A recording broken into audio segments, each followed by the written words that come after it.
साथियों, आज का दिन आंध्र प्रदेश के विकास के लिए, स्वर्ण आंध्र के विजन के लिए ये बहुत अहम है। मुझे आज बहुत शुभ अवसर पर एक शुभ मास में उत्तर आंध्र की इस पवित्र भूमि पर आने का सौभाग्य मिला है। मैं सबसे पहले भगवान श्री वराह लक्ष्मी नरसिंह स्वामी के चरणों में प्रणाम करता हूं। मैं श्री कुर्मनाथ स्वामी और मां पौंडितल्ली अम्मवारू को नमन करता हूं। మిత్రులారా, ఈరోజు ఆంధ్రప్రదేశ్ అభివృద్ధికి స్వర్ణాంధ్ర విజన్ కు ఎంతో కీలకమైన రోజు. ఈ శుభ సందర్భంగా ఈ పవిత్రమైన మాసంలో ఈ పవిత్రమైన ఉత్తరాంధ్ర భూమికి రావడం నాకెంతో సౌభాగ్యంగా భావిస్తున్నాను. ముందుగా శ్రీ వరాహ లక్ష్మీ నరసింహస్వామి వారి పవిత్రమైన పాదాలకు నా నమస్కారాలు అర్పిస్తున్నాను. అలాగే కూర్మనాథ స్వామి వారికి, అమ్మ పైడితల్లి అమ్మవారికి నమస్కరిస్తున్నాను. साथियों, आज यहां करीब 18,000 करोड़ रुपए की विकास परियोजनाओं का शुभारंभ, लोकार्पण और शिलान्यास हुआ है। एयरपोर्ट के साथ साथ ये प्रोजेक्ट आंध्र की रोड कनेक्टिविटी से भी जुड़े हैं। इनमें एनर्जी सिक्योरिटी से जुड़े प्रोजेक्ट भी हैं। ये विकास कार्य इस बात के प्रतीक है कि इस समय आंध्र की स्पीड से आगे बढ़ रहा है। मैं आप सभी को इन प्रोजेक्ट्स की बहुत बहुत शुभकामनाएं देता हूं। మిత్రులారా, ఈ రోజు దాదాపు 18,000 కోట్ల రూపాయలు విలువైన అభివృద్ధి ప్రాజెక్టులు ప్రారంభోత్సవం మరియు శంకుస్థాపన చేసుకుంటున్నాం. ఎయిర్పోర్ట్తో పాటు ఈ ప్రాజెక్టులు ఆంధ్రప్రదేశ్లో రోడ్ కనెక్టివిటీని కూడా మరింత బలోపేతం చేస్తాయి. వీటిలో ఎనర్జీ సెక్యూరిటీకి సంబంధించిన ప్రాజెక్టులు కూడా ఉన్నాయి. ఈ ప్రాజెక్టులు ఆంధ్రప్రదేశ్కు ఎంత వేగంగా ముందుకు తీసుకొని వెళ్తున్నాయనడానికి ఒక నిదర్శనం. ఈ ప్రాజెక్టుల కోసం మీ అందరికీ నా హృదయపూర్వకమైనటువంటి శుభాకాంక్షలు. साथियों, आज का ये आयोजन नया इतिहास, नए रिकॉर्ड इसे रचने का भी है। आज एक और विकास के नए रिकॉर्ड बन रहे हैं, तो साथ ही ढीमसा डांस का सांस्कृतिक रिकॉर्ड भी रचा गया है। और ये चंद्रबाबू की विशेषता है कि उन्होंने 2 क्षितिजों को छुआ है।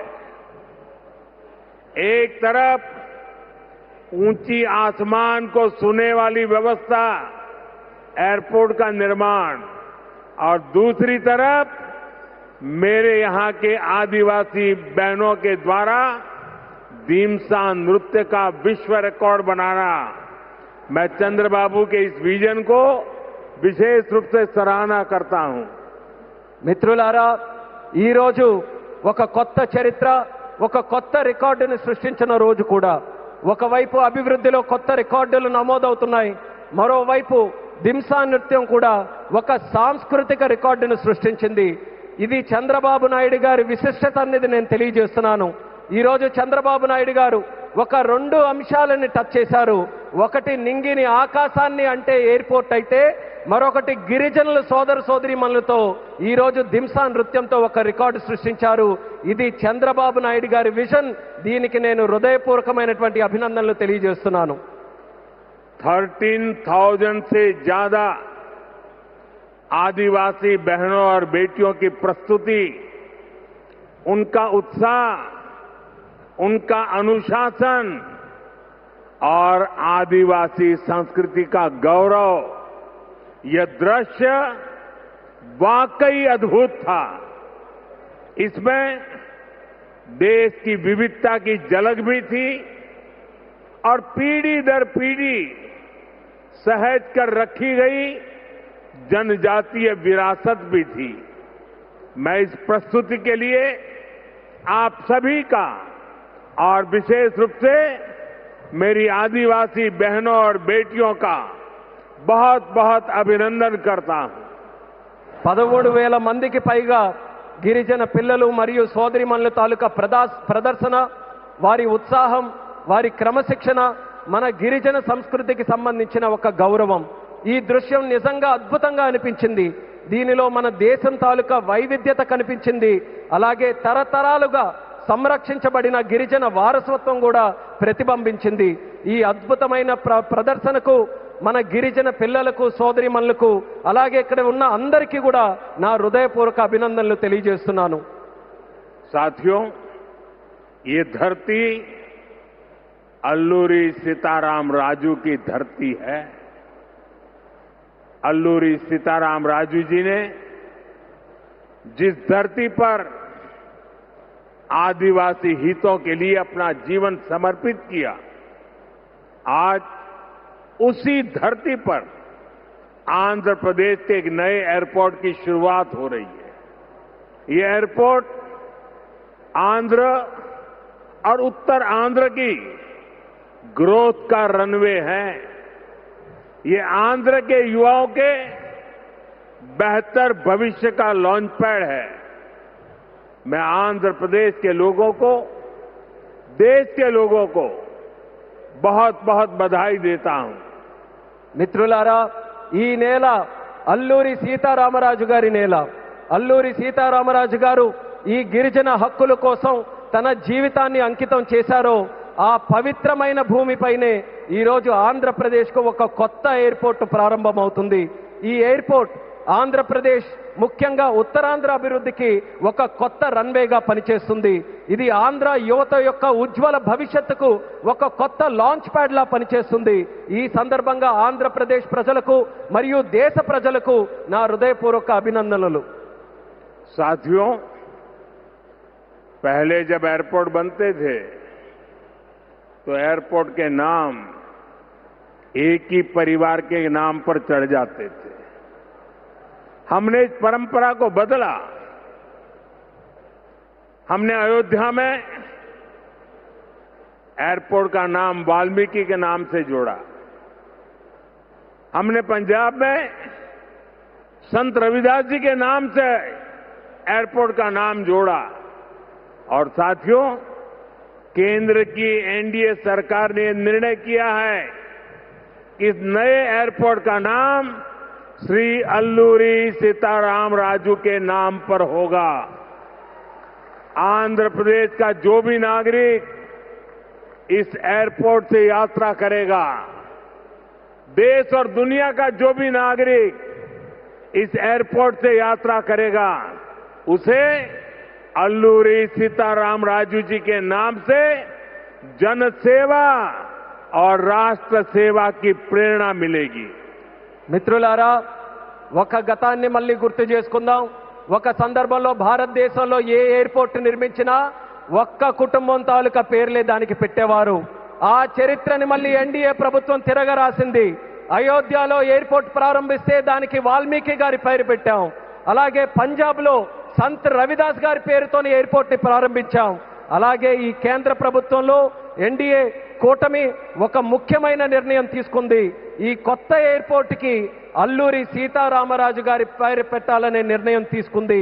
ఈ ఎయిర్పోర్ట్ ద్వారా ప్రయాణించే ప్రతి ఆంధ్రప్రదేశ్ పౌరుడు అల్లూరి సీతారామరాజు గారి పేరుతో ప్రజాసేవకు, దేశ సేవకు కూడా స్ఫూర్తి పొందుతారని తెలియజేస్తున్నాను.